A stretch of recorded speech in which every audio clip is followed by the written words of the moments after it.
La Biblia comienza con la luz, pero antes de la luz había tinieblas, y antes de las tinieblas había un abismo, el mar. Este abismo, ignorado por muchos, esconde secretos que los cielos no revelan con facilidad. Pero ¿por qué el mar será destruido al final de los tiempos? ¿Por qué 4 arcángeles custodian las puertas de lo que yace bajo las aguas? En este video comprenderás por qué el mar se convirtió en prisión, cuál era el mundo que Dios hundió antes de Adán, y el papel profético de Miguel, Gabriel, Rafael y Uriel en el juicio final. Prepárate, lo que viene es más antiguo que la propia luz. Y si el diluvio no fue solo un juicio, sino un reinicio divino que hundió la primera creación, y los 4 arcángeles guardaron el secreto durante milenios. En el principio, Dios creó los cielos y la tierra, pero el segundo versículo de Génesis desconcierta a los lectores atentos. Y la tierra estaba desordenada y vacía, y las tinieblas cubrían la faz del abismo. ¿Cómo podría algo creado por un Dios perfecto emerger envuelto en caos, sumergido en tinieblas y cubierto por aguas profundas? Esta aparente contradicción ha encendido, a lo largo de los siglos, un debate teológico silencioso pero profundo. Algunos estudiosos, tanto judíos como cristianos primitivos, propusieron una idea audaz. El versículo 2 de Génesis no describe el inicio, sino el reinicio, un nuevo comienzo después de que algo fue borrado. ¿Y qué fue lo que se borró? Según esta línea de pensamiento, existió una creación anterior, un mundo habitado, un plano anterior al hombre y al propio tiempo tal como lo conocemos. Pero ese mundo fue destruido, borrado por las aguas, sepultado bajo el abismo, sin dejar rastros, o casi ninguno. El mar, tal como lo vemos hoy, sería la tumba sagrada de aquello que Dios juzgó, incluso antes de que Adán respirara por primera vez. El profeta Isaías mencionó que Dios no creó la tierra para que estuviera vacía, sino para que fuera habitada. Isaías 45:18. Entonces, ¿por qué justo al inicio de la Biblia la encontramos vacía y sin forma? ¿Qué ocurrió entre el acto creador y el estado caótico? La respuesta podría estar en las entrelíneas del propio texto y en las misiones ocultas de 4 de los seres celestiales más poderosos jamás creados: Miguel, Gabriel, Rafael y Uriel. 4 arcángeles que, según los escritos apócrifos y tradiciones antiguas, no solo sirven ante el trono de Dios, sino que también custodian los secretos más profundos de la creación, entre ellos el mayor de todos, el que yace bajo el mar. En el libro de Enoc, Uriel es quien revela a Enoc los secretos de los cielos y de los abismos. Miguel es el defensor de los justos, aquel que libra guerras en nombre de la justicia divina. Rafael cura las heridas espirituales de los pueblos. Gabriel anuncia los designios del Altísimo. Juntos, estos 4 no forman solo una guardia celestial, componen el engranaje del plan escatológico que culminará con el juicio final. Y parte de ese plan involucra aquello que el mar esconde. El Apocalipsis nos da una pista inquietante: y el mar entregó a los muertos que había en él. Apocalipsis 20:13. ¿Qué muertos son estos? ¿Serían solo los cuerpos de quienes se ahogaron a lo largo de la historia? ¿O hay algo más? Algo aprisionado no solo físicamente, sino espiritualmente, aguardando el juicio. La pregunta se vuelve aún más grave cuando recordamos que, al final de todas las cosas, Juan ve un cielo nuevo y una tierra nueva, y el mar ya no existía más. Apocalipsis 21:1. Porque Dios eliminaría por completo el mar, mientras mantenía montañas, ríos y cielos. ¿Sería porque el mar guarda recuerdos que no pueden acompañar a la eternidad? Es aquí donde el misterio se profundiza. Porque si el mar representa el abismo, el mismo abismo del principio, entonces también representa la justicia aplazada, el caos aprisionado y el juicio futuro. No es casualidad que en la visión de Daniel y luego en el Apocalipsis veamos bestias que surgen del mar. Ellas no vienen de la tierra ni del cielo, sino de las aguas, como si allá abajo existieran tronos ocultos. Teólogos, rabinos y estudiosos antiguos consideraban el mar como un dominio de fuerzas espirituales poderosas, ciudades sumergidas, sonidos inexplicables captados en las profundidades, monumentos ocultos que desafían la arqueología moderna. Todo esto refuerza una sospecha. Hay más bajo las aguas de lo que podemos comprender, y quizás lo que yace allá abajo fue enterrado por orden divina. Si el mar es el velo, entonces los 4 arcángeles son los guardianes de ese velo. Cada uno de ellos recibió una misión específica, no solo para los tiempos finales, sino desde antes de que la historia humana comenzara. Y por eso, cuando el fin se acerque, estos arcángeles no descenderán solo para luchar contra demonios o anunciar trompetas. Vendrán para cumplir una promesa que comenzó antes del Edén. Una promesa sellada con agua, fuego y silencio. ¿Estás listo para el día en que el mar deje de ser silencio y revele lo que Dios sepultó antes de que la humanidad existiera? 4 seres celestiales recibieron órdenes directas del trono de Dios para proteger los fragmentos de la primera creación, no en el cielo, sino en las profundidades. Antes de que la humanidad tomara forma, antes de que el soplo de vida alcanzara el cuerpo de barro, un decreto silencioso recorrió los cielos.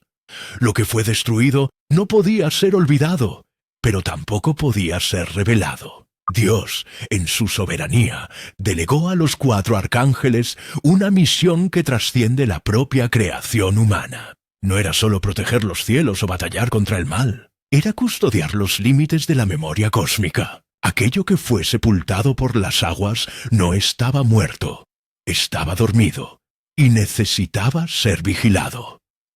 Miguel, Gabriel, Rafael y Uriel recibieron ese encargo no como soldados, sino como testigos eternos. Estaban allí cuando el trono decretó el silencio sobre los eventos anteriores al Edén. Estaban allí cuando los ecos del caos fueron encerrados en el abismo y sellados con el peso de las aguas, y aceptaron el pacto. Un compromiso sagrado de mantener lo que se perdió hasta el tiempo del fin. El libro de Enoc, texto rechazado por los concilios oficiales, pero reverenciado por muchas tradiciones judías y cristianas antiguas, describe a Uriel como aquel que guía a Enoc por las profundidades del firmamento, revelando el destino de las estrellas caídas y de los espíritus aprisionados. Él es quien custodia el fuego eterno, el trono del juicio y los lugares de sombra que aguardan el juicio final. Según Enoc, los ángeles caídos fueron encadenados en abismos oscuros y separados para el día del gran juicio. ¿Y si esos abismos están bajo el mar? Gabriel, por su parte, fue el mensajero de las mayores revelaciones. Él anunció el nacimiento de Jesús, interpretó visiones a Daniel y se asocia con anuncios apocalípticos. Pero entre esas revelaciones, una destaca: que el tiempo se cumpliría y todos los misterios serían revelados, incluso los que están sellados en las aguas. Gabriel es el portador de las llaves del tiempo. Él es quien, según la tradición apocalíptica, anunciará el fin no solo del mundo, sino del silencio. Rafael aparece en las Escrituras como aquel que guía y cura. En Tobías se presenta como enviado de Dios para restaurar. Pero hay un detalle que pocos perciben. Es Rafael quien domina al espíritu maligno que se escondía en el desierto y lo aprisiona. Esto lo convierte no solo en un sanador, sino en un carcelero, un guardián de prisiones espirituales. Si hay seres presos en las profundidades, si hay conciencias antiguas, no humanas, aguardando liberación, Rafael es quien mantiene la tapa sellada hasta la orden final. Y Miguel, el más conocido entre ellos, es descrito en el Apocalipsis como el comandante de los ejércitos celestiales, aquel que combate al dragón. Pero su guerra comenzó mucho antes. Miguel es el defensor de la alianza divina, el guardián del trono. La tradición judía dice que fue él quien derrotó a los ángeles rebeldes y los arrojó a regiones inferiores, no para destrucción inmediata, sino para contención. Miguel es la espada entre el cielo y el abismo. Juntos, los cuatro forman una alianza, no una alianza de guerra, sino de preservación. Lo que estaba oculto bajo las aguas no podía ser borrado por completo. Era necesario alguien que sostuviera el recuerdo de lo que fue corrompido y que estuviera listo para liberar, en el momento preciso, el juicio sobre aquello que aún respira en las sombras. Así nació el pacto con el mar. El mar se convirtió en el sello visible de una realidad invisible. Como un velo entre mundos, separa al hombre de aquello que no puede comprender. Por eso, en la simbología bíblica, el mar es siempre el lugar de incertidumbre, temor y juicio. De allí emergen las bestias, allí van los demonios, como los enviados a los cerdos en la región de los Gadarenos. Es el límite entre la creación redimida y los resquicios del caos. Pero ese velo un día será rasgado. Apocalipsis 10:6-7 declara que no habrá más dilación, y el misterio de Dios se cumplirá. Es el presagio de la ruptura del pacto. Es cuando los cuatro arcángeles dejarán de guardar para revelar. No volverán solos, sino que traerán consigo las verdades sumergidas, las memorias perdidas, los registros de la creación olvidada que el mar tragó y que el tiempo intentó sepultar.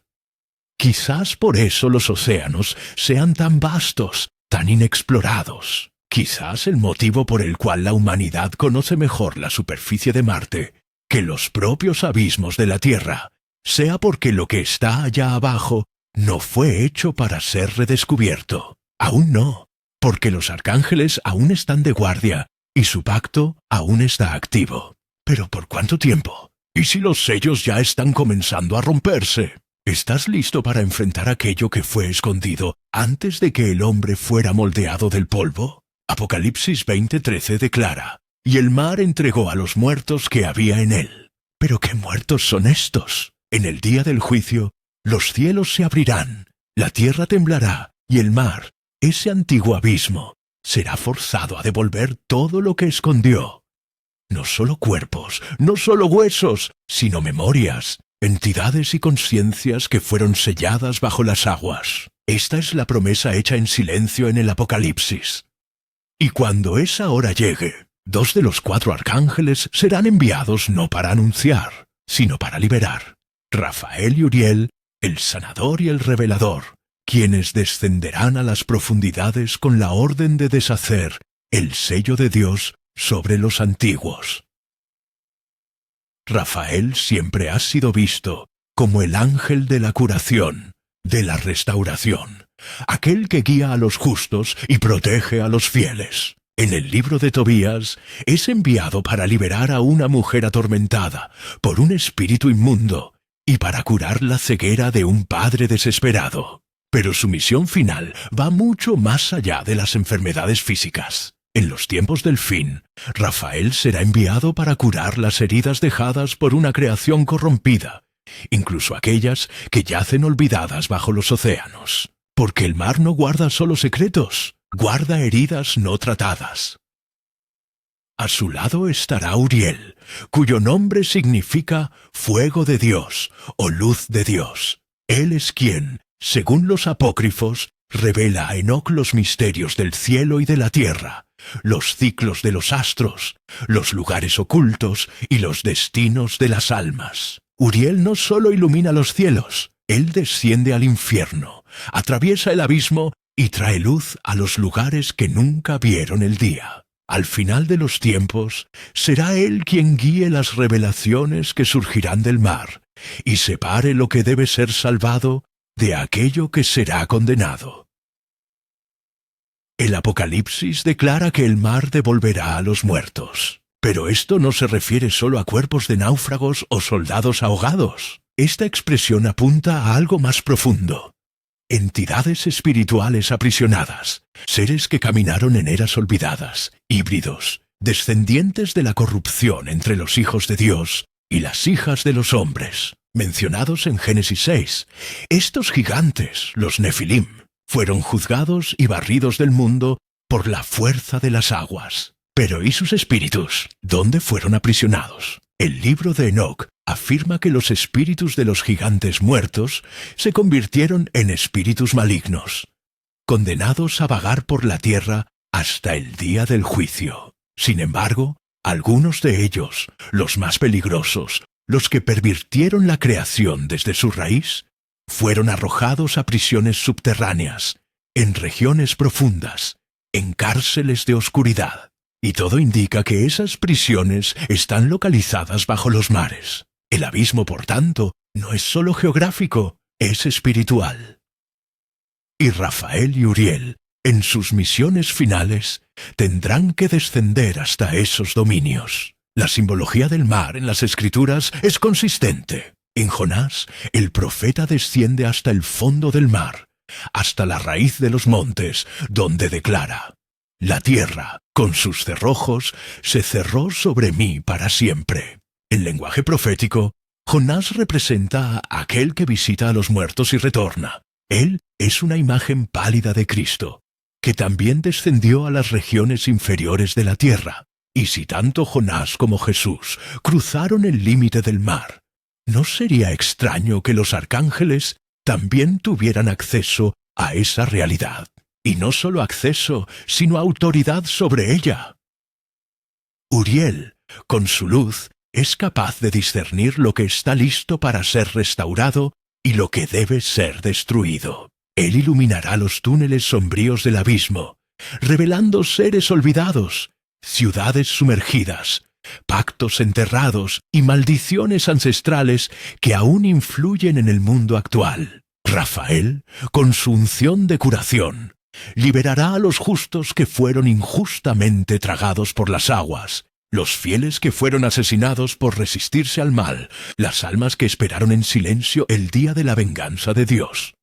Quizás por eso los océanos sean tan insondables. Quizás los terremotos submarinos, los sonidos inexplicables captados por instrumentos modernos, las ruinas encontradas en puntos improbables, sean solo reflejos de una actividad invisible, una movilización espiritual que ya ha comenzado. Quizás los arcángeles ya estén en marcha, y la devolución de los muertos no sea solo un evento futuro, sino un proceso que ya ha comenzado lentamente en lo invisible.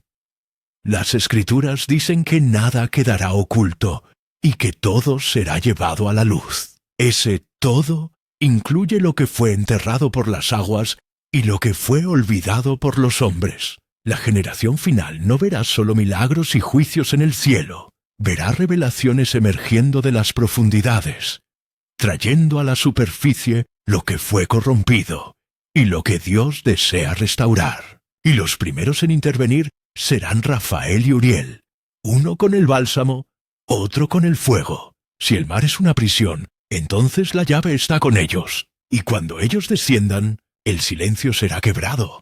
La superficie temblará, y lo que está allá abajo, sea bendición o maldición, será liberado.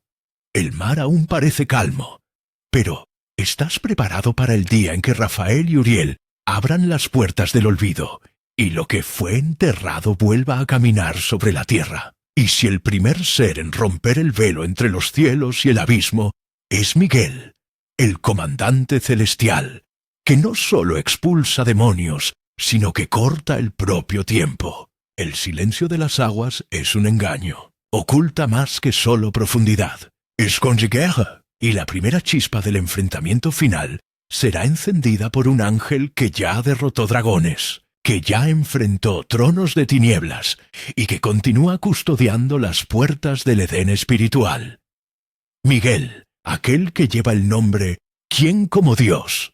Y será el primero en empuñar la espada que cortará el abismo. Cuando el Apocalipsis revela a Miguel como el líder de la batalla en los cielos, Apocalipsis 12, él aparece no como un mensajero o sanador, sino como general. Él no habla, él lucha. Su silencio es acción. Es él quien enfrenta al dragón, símbolo de Satanás, y lo expulsa de los cielos. Pero esa guerra no comienza al final. Es el retorno de un conflicto más antiguo, iniciado antes de la creación visible. librado en las regiones eternas y suspendido solo hasta el momento oportuno. Miguel no solo expulsa al enemigo, lo arroja hacia abajo. ¿Hacia dónde? Hacia la tierra y posteriormente hacia el abismo. Es en ese lanzamiento que el mar se vuelve relevante, porque en la simbología bíblica, el mar representa el inframundo espiritual. El propio Apocalipsis describe una bestia que emerge del mar, un ser que no pertenece a la tierra, sino que habita las profundidades. Si esas profundidades son la prisión de los ángeles caídos, entonces Miguel es el carcelero original. En el libro de Daniel, Miguel es llamado el gran príncipe que defiende a tu pueblo. Daniel 12:1. Pero en el capítulo 10, un detalle llama la atención. Un ángel revela que fue impedido de llegar a Daniel por fuerzas espirituales y que solo con la ayuda de Miguel pudo romper esa barrera. Esto muestra que Miguel no actúa solo en enfrentamientos frontales. También corta estructuras invisibles, realidades ocultas y caminos espirituales cerrados. Él corta los velos, y es precisamente eso lo que hará en los últimos días. No vendrá solo con una espada flamígera, vendrá para rasgar lo que fue sellado, para exponer lo que fue ocultado por las aguas, para romper con el tiempo, con el silencio, con la oscuridad que cubre a los prisioneros del abismo. Su misión no es simbólica, es literal. Él vendrá para iniciar la guerra final, y su entrada será marcada por terremotos espirituales, colapsos dimensionales y la ruptura de los sellos que impedían al mar vomitar lo que tragó. Mientras Rafael cura y Uriel ilumina, Miguel confronta. Él no negocia, él invade. Por eso los demonios temen su nombre. Por eso, incluso en textos apócrifos, él aparece como el juez de los muertos espirituales, como aquel que ejecuta las órdenes directas del trono.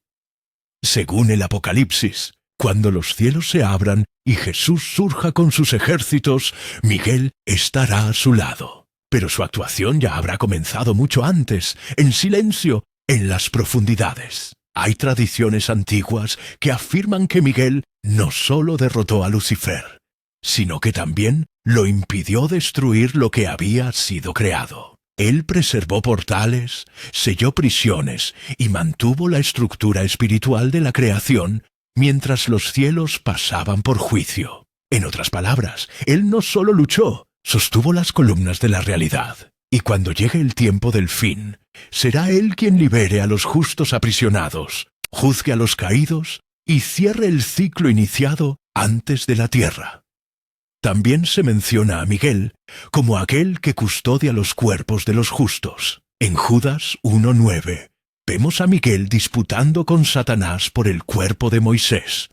Un detalle casi ignorado, pero cargado de misterio. ¿Por qué un cuerpo sería tan valioso? Porque el cuerpo guarda propósitos. Porque la materia también será redimida. Y quizás, en el fondo del mar, cuerpos y esencias aún estén bajo su custodia, esperando el toque de la resurrección.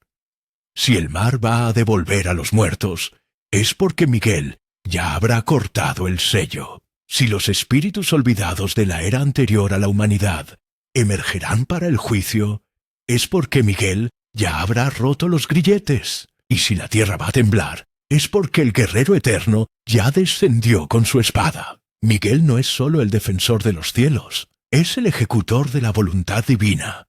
Cuando el silencio se vuelve insoportable, cuando las tinieblas esconden demasiado, cuando los prisioneros gritan, cuando el mar ya no puede contener lo que en él fue arrojado, él vendrá, y su venida será juicio, será separación, será fin, y al mismo tiempo será el recomienzo. Cuando la espada de Miguel corte los abismos y rasgue el velo de las aguas, ¿qué será revelado? ¿Estarás entre los que serán liberados o entre los que fueron solo escondidos? Y si la trompeta de Gabriel no es solo un sonido profético, sino el llamado que despertará todo lo que duerme en los cielos, en la tierra y en las profundidades del mar. El tiempo del silencio está terminando. A medida que las puertas del abismo comienzan a ceder, hay un sonido esperado desde la fundación del mundo. El toque de la última trompeta. Y es Gabriel quien carga con esa responsabilidad, no como un simple heraldo, sino como el sonido vivo de la orden divina. Su voz no solo anuncia, activa, rompe lo que está dormido, convoca lo que está olvidado y abre los caminos para la revelación final. Gabriel, entre los arcángeles, es el que más se acerca al lenguaje humano. Él habla, interpreta, explica. Cuando aparece a Daniel, es para revelar el tiempo del fin. Daniel 8:19. Cuando visita a María, es para anunciar el nacimiento del Mesías. Lucas 1:26-38. En ambas ocasiones, lleva verdades que cambian la historia. Pero su función final va más allá de la palabra. Él tocará el sonido que despedazará las divisiones entre los mundos, y su trompeta resonará hasta el fondo de los océanos. En el libro del Apocalipsis, 7 trompetas son tocadas por 7 ángeles, aunque el texto no da nombres a todos. Tradiciones cristianas y judías antiguas identifican a Gabriel como aquel que tocará la trompeta final, aquella que, según Pablo en 1 Corintios 15:52, será oída en el último día, cuando los muertos resucitarán incorruptibles. Pero, ¿y si ese llamado no es solo para los justos que duermen, sino para todos los muertos, incluidos los que yacen aprisionados bajo el mar? Esa trompeta será un divisor de eras. Su sonido atravesará dimensiones, alcanzará los valles sombríos del Seol, las prisiones de los ángeles caídos y los corredores olvidados de los reinos sumergidos. El mar guardó tantos pactos, gritos, juramentos y maldiciones que no podrá resistir.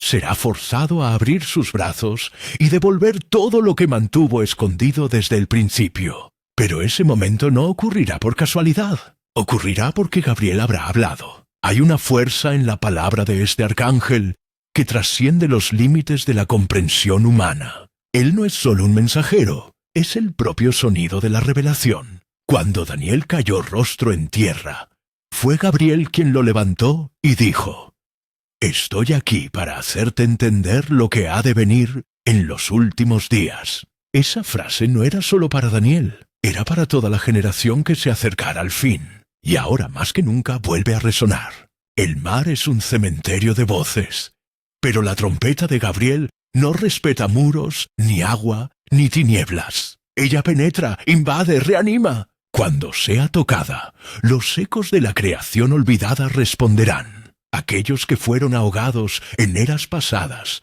los espíritus aprisionados, los pactos de sangre y los clamores nunca oídos, todos ellos emergerán, porque nada puede permanecer oculto ante la voz del Altísimo, y Gabriel es el conductor de esa voz. La tradición rabínica describe a Gabriel como el ángel de la fuerza, no de la fuerza física como Miguel, sino de la fuerza moral, de la verdad inquebrantable. Él es el ángel que sostiene a los profetas en medio de las visiones, el que anuncia y cumple. Cuando se manifiesta, no hay espacio para duda. Y cuando se calle, será porque ya tocó la última nota. Algunas tradiciones cristianas primitivas también lo asocian a la separación entre lo visible y lo invisible. Cuando él habla, los velos caen, los mundos se tocan, los secretos se revelan. Y es por eso que en su misión final, él será quien convoque no solo a los salvos, sino a todo lo que necesita ser juzgado. El sonido de su trompeta será la contraseña para la resurrección de los justos y para el despertar de los caídos. Ese llamado será tan absoluto que hasta el mar obedecerá, no como un siervo voluntario, sino como un acusado que ya no puede esconder pruebas. Gabriel entonces no será solo un heraldo, será el acusador. Su toque será testimonio. Él señalará las profundidades del océano y exigirá: «¡Devuelve!», y el mar obedecerá. El día en que Gabriel toque su trompeta será el día en que todos los mundos se alineen. El cielo descenderá, la tierra temblará y el mar abrirá sus archivos. Los que estaban olvidados resucitarán. Los que fueron silenciados recuperarán su voz, y los que creyeron estar seguros sobre las aguas se verán ante el trono. Porque nada resiste al sonido que nació de la eternidad. ¿Estás listo para oír el sonido que rasgará el cielo? Despertará a los muertos, abrirá el mar y revelará lo que fue enterrado desde el principio. La trompeta de Gabriel ya está siendo afinada y pronto sonará. Y si la misión final de Rafael es restaurar no solo a los hombres, sino también a la propia creación que fue ahogada por el juicio de Dios. Cuando la trompeta de Gabriel silencie al mar y los muertos emerjan, el caos no será inmediatamente reemplazado por paz. Las aguas devolverán no solo cuerpos, sino traumas. Lo que esté bajo los océanos emergerá cargando marcas del juicio, de la corrupción y del tiempo. Y para eso otro arcángel será enviado. Rafael, aquel que cura, guía, restaura, aquel que puede tocar lo que fue quebrado y devolverle su forma original. Pero en este ciclo final, su tarea será aún más profunda. Él tendrá que sanar las heridas de la propia creación. En el libro de Tobías, Rafael es enviado para proteger al joven Tobías en su viaje, expulsar un espíritu maligno y devolver la vista al padre ciego. Pero ese relato simple esconde dimensiones espirituales enormes. La liberación del espíritu impuro es la purificación de un linaje. La cura de la ceguera es la restitución de la visión espiritual. Y la travesía por el río es una imagen simbólica del paso por las aguas de la muerte. Todo esto apunta al papel escatológico de Rafael: conducir al justo por medio del caos y traer curación donde había sentencia. En los días finales, el mar será escenario de revelaciones violentas. Entidades olvidadas emergerán, almas perdidas serán convocadas. Pero ¿qué se hará de las heridas que esas revelaciones traerán? El mundo sentirá el peso de lo que había sido sepultado. Los recuerdos de eras olvidadas, los dolores de civilizaciones enterradas, las marcas de la primera creación destruida. Es ahí donde entra Rafael. El toque de Rafael no es solo físico, él cura dimensiones. Donde él pisa, el desequilibrio es expulsado. Su presencia disuelve maldiciones, revierte corrupciones y extrae el veneno de los siglos. Rafael actúa como sacerdote de la reconstrucción, y eso incluye no solo a los hombres, sino también al suelo, al aire, a los reinos naturales. Porque todo lo que fue herido por la caída, todo lo que fue contaminado por el pecado, incluso el agua, necesita ser purificado. Hay una verdad escondida en las Escrituras que pocos perciben. El mundo no será solo juzgado, sino también sanado. Apocalipsis 22 habla de un río de agua viva que fluye del trono de Dios. Y dice que las hojas del árbol son para la curación de las naciones. Si las naciones necesitan curación, es porque el juicio dejará cicatrices. ¿Y quién será el mensajero de esa curación? El mismo que curó al ciego, el mismo que protegió a Tobías en el río, Rafael. La misión de Rafael será triple. Primero, irá hasta el fondo de las aguas para rescatar a los justos que fueron tragados por error o injusticia. Seres humanos que fueron víctimas de pactos ocultos, sacrificios silenciosos, destrucciones provocadas por poderes espirituales. Él los traerá a la superficie purificados. En segundo lugar, purificará los elementos contaminados, los ríos maldecidos, los océanos profanados, los lugares donde la sangre clama por justicia. Por último, sellará nuevamente lo que deba ser cerrado, no con oscuridad, sino con luz. Algunos estudiosos apócrifos señalan a Rafael como el portador de la copa de la misericordia. Mientras otros arcángeles están asociados al juicio, él es quien intercede por la vida, quien clama por el perdón. Esto no lo hace más débil, lo hace más necesario. En el tiempo final, cuando el mundo esté entre la destrucción y la restauración, Rafael será quien reequilibre los pesos. Su curación será el puente entre el viejo y el nuevo mundo.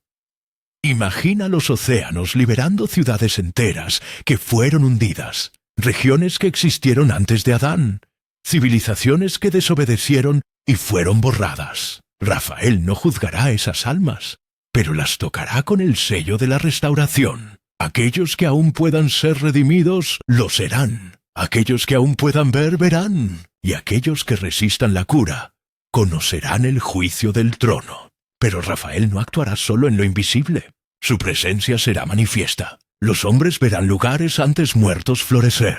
Verán aguas convertidas en potables. Verán regiones devastadas por maldición dar frutos. Porque su misión no es solo espiritual, sino también geográfica. Él reconstruye, reprograma lo que la corrupción deshizo. Su toque final sobre el mar será como aceite sobre una herida abierta. Sellará lo que sangraba desde hace eras.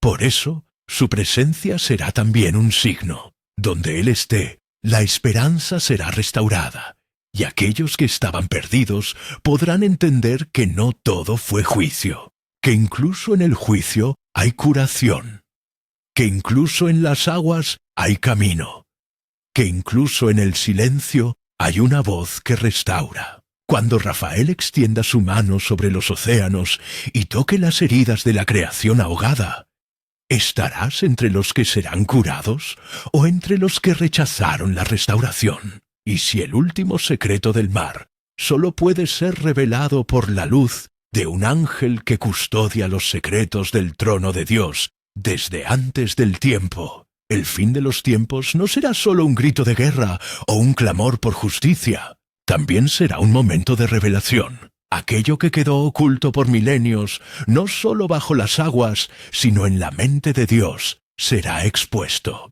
Y cuando el velo sea rasgado por completo, no quedará oscuridad. Pero para eso será necesario alguien que sepa descender a los lugares que nunca vieron la luz. Alguien que lleve el fuego del trono a los confines del abismo. Ese alguien es Uriel. El nombre Uriel significa luz de Dios o fuego de Dios. Él no es solo un mensajero, sino un revelador. Lo que se recibe de él no son palabras, sino entendimiento. En el libro de Enoc, Uriel es designado para mostrar al profeta los caminos ocultos del cielo, las puertas del firmamento, los depósitos de las estrellas y el destino de las almas. Él es el único entre los arcángeles que transita entre el trono de Dios y las regiones subterráneas. No como guerrero, sino como examinador. Uriel custodia el umbral entre la revelación y la condenación. Su luz no sirve solo para guiar, sirve para exponer.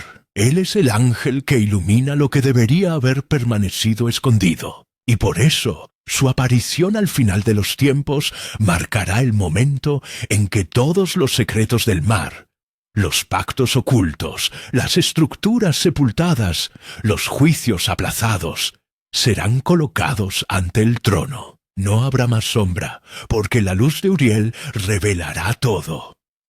Mientras Rafael cura los efectos, Uriel revela las causas. Él va hasta el origen, no cierra los ojos ante el horror, desciende al núcleo de la corrupción y muestra con claridad ardiente dónde comenzó la caída. Por eso, será enviado a las profundidades, no para guerrear, no para sellar, sino para iluminar. Y esa luz será el fuego de la verdad. La tradición apocalíptica judía lo asocia con la balanza. Él es quien mide, quien pesa, quien evalúa. No juzga como un ejecutor, sino como quien presenta los hechos. Y ante él, nadie puede mentir. Él no necesita oír, él ve. Penetra las capas espirituales con la luz del Altísimo. Y es con esa autoridad que descenderá al mar para revelar lo que ha estado allí desde antes de la humanidad. Imagina la escena. Uriel caminando entre ruinas sumergidas, ciudades hundidas por un juicio olvidado, estructuras que jamás fueron vistas por ojos humanos. Allí él enciende su llama, no de destrucción, sino de revelación. Y a medida que su luz recorre los corredores del abismo, los secretos de la primera creación son expuestos. Pactos antiguos, seres aprisionados, registros que la tierra nunca conoció. Todo emerge a la superficie, Pero Uriel no actuará solo. Él traerá los ojos del trono. Vendrá como extensión de la presencia divina. La luz que lleva no es suya, es reflejo del trono de Dios. Y por eso nada puede resistir su llegada. Puertas se abrirán, cadenas se disolverán, y los que estaban escondidos tendrán que presentarse. Porque la luz que desciende con Uriel no permite huida, exige respuesta. Apocalipsis 20 habla del juicio final, donde libros serán abiertos. Pero, ¿y si parte de esos libros están sumergidos? ¿Y si los registros de eras anteriores están guardados bajo las aguas, y Uriel es el responsable de traerlos a la luz? Si eso es verdad, entonces su misión es aún más grandiosa. Él no ilumina solo el presente, resucita la memoria de lo que fue olvidado. Por eso los hombres temen el día de la luz, no porque destruya, sino porque muestra. Uriel es el mensajero de esa transparencia absoluta. Su presencia no puede ser corrompida, porque su esencia es fuego purificador. Cuando Él descienda al mar, los propios abismos temblarán, porque saben que la luz que lleva es antigua. Ya brilló cuando Lucifer cayó, ya brilló cuando los Nefilim fueron juzgados, ya brilló cuando Dios decidió borrar lo que había creado, y ahora volverá a brillar. Ese retorno de la luz será la prueba de que todo se está alineando. El cielo, la tierra y el mar, el trono, los libros y los ángeles. Y en el centro de todo eso, Uriel, con sus ojos ardientes, caminando sobre ruinas, liberando verdades, revelando destinos. Y cuando su misión se cumpla, nada más estará oculto. El tiempo del secreto habrá terminado. Cuando Uriel encienda su luz en los corredores olvidados del abismo, tu vida resistirá la verdad, o la revelación consumirá todo lo que intentaste esconder. Y si el mar es el último enemigo que será vencido, no por olas, sino por gloria, y si su extinción es la señal de que todo el caos finalmente ha llegado a su fin, después del juicio de los muertos, después de la revelación de los secretos, después del toque de la trompeta y el descenso de la luz, algo ocurrirá que cambiará para siempre la estructura de la realidad. Juan, en el libro del Apocalipsis, ve una tierra nueva y un cielo nuevo. Y entonces escribe algo que muchos ignoran. Y el mar ya no existía más. Apocalipsis 21:1. Un detalle sutil, pero con implicaciones cósmicas. ¿Por qué el mar, específicamente, desaparece? ¿Qué hay en él que no puede permanecer en la eternidad? El mar desde el principio carga el símbolo del caos. Surge al inicio de la narrativa bíblica como el lugar donde había tinieblas, donde la tierra era sin forma y vacía. Representa el abismo. No es casualidad que, a lo largo de las Escrituras, el mar sea retratado como escenario de amenazas. El lugar de donde emergen bestias, donde se esconden leviatanes, donde los demonios son lanzados, donde la humanidad se hunde. El mar es más que agua, es una frontera, el último velo, y ese velo será arrancado. Los arcángeles ya cumplieron sus tareas. Miguel cortó las puertas, Rafael curó a los heridos, Gabriel anunció el fin, y Uriel reveló lo oculto. Todo lo que el mar escondía fue expuesto, todo lo que fue tragado, devuelto, todo lo que era prisionero, juzgado. No queda nada más. El mar cumplió su papel. Pero en la nueva creación no hay espacio para aquello que representa separación, y el mar desde siempre separó. Continentes, pueblos, mundos. Es el símbolo de la distancia entre lo que fuimos y lo que seremos. En la eternidad no puede haber abismo, no puede haber sombra. El nuevo cielo y la nueva tierra serán habitados por la presencia manifiesta de Dios. Y donde la luz reina plena, no hay espacio para profundidades ocultas. Por eso, el mar deja de existir, no por castigo, sino por superación. El propio trono habrá descendido, la gloria tomará todo, y aquello que era recuerdo del caos será deshecho. El mar será consumido por el fuego de la presencia divina. Pero no es solo una extinción física, es también espiritual. porque el mar representaba todo lo que el hombre no podía comprender. Era donde las civilizaciones antiguas lanzaban a sus dioses, sus pactos, sus pecados. Era el escondite de quienes huían de la mirada del cielo. Ahora todo será visto, todo será conocido, y lo que sea indigno no cruzará la frontera hacia el nuevo mundo.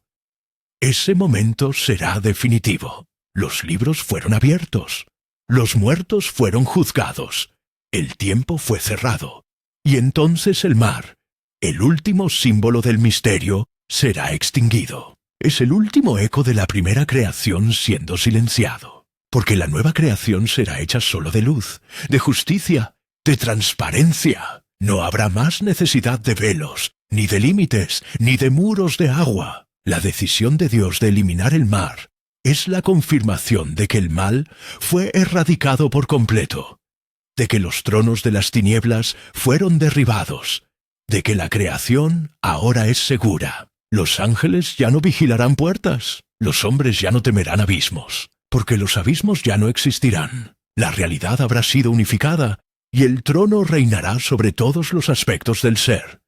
Espíritu, alma y cuerpo, cielo, tierra y lo que ya no será. Muchos se preguntan, ¿y los misterios del mar? ¿Las ruinas? ¿Las civilizaciones perdidas? La respuesta es simple. Lo que era verdadero será restaurado. Lo que era impuro consumido. Nada pasará desapercibido. Nada será ignorado. Todo será llevado a la presencia del Cordero. Y aquello que soporte su luz permanecerá. El resto se disolverá con el océano. Esa extinción será también poética, porque el mar fue, por siglos, el escondite del miedo, de la duda, del pecado. Guardó los secretos de los caídos, silenció los clamores de los justos. Pero ahora él es juzgado, no como un ser, sino como un sistema, como una estructura que mantuvo a la creación alejada de su plenitud. Por eso su destrucción no será lamentada, sino celebrada. El nuevo mundo será construido sobre lo que fue redimido. No habrá más separación entre Dios y los hombres. Y por consecuencia, no habrá más necesidad de lugares donde se escondan tinieblas. El mar como símbolo cumplió su función, y ahora se retira para que todo sea finalmente uno. Si el mar será extinguido, ¿qué en ti aún intenta esconderse bajo las aguas? El velo está cayendo, y en la nueva creación no habrá más lugar para sombras. Y si el mar que será extinguido aún te está esperando, ¿y si hay algo tuyo que fue lanzado a las profundidades y que necesita emerger antes del fin? El mar ha sido muchas cosas. Para algunos, un misterio. Para otros, una tumba. Para los antiguos profetas, un abismo que vencer. Para Dios, un límite. Una frontera entre lo que puede ser redimido y lo que necesita ser olvidado. Pero ahora que el mar será extinguido, una pregunta flota en el aire, como un eco que viene de las aguas.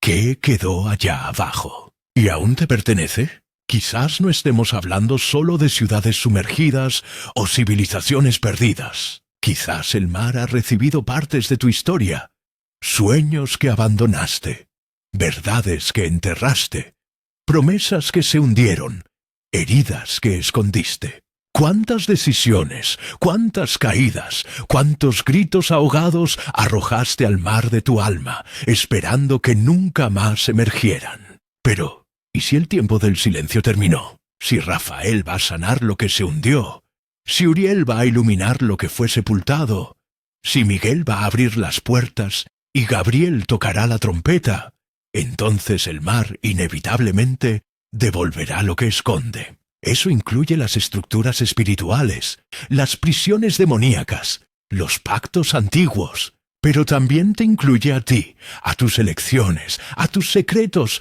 a tus abismos personales. Ninguna agua profunda será más profunda que la luz del juicio.